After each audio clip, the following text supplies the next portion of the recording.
otur yanıma, derdimi dinle. Canım dediklerim yoldu be usta.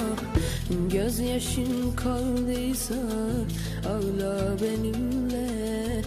Dostum bildiklerim vurdu be usta.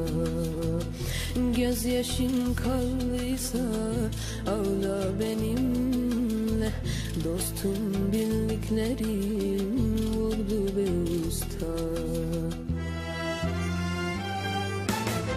Kimselere halim sormadı, eyvahsız günüm olmadı.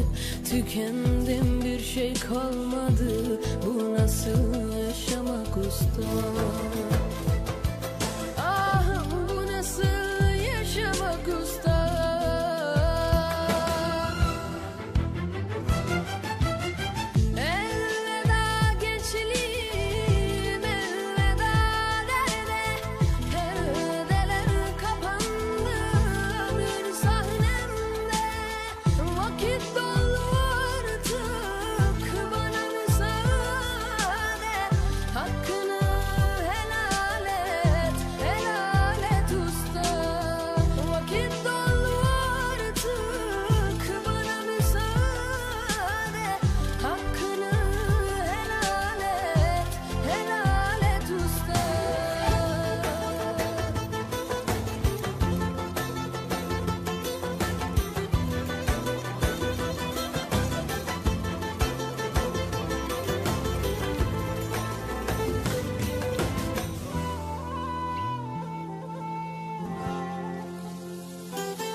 Çareler içinde çaresiz kaldım.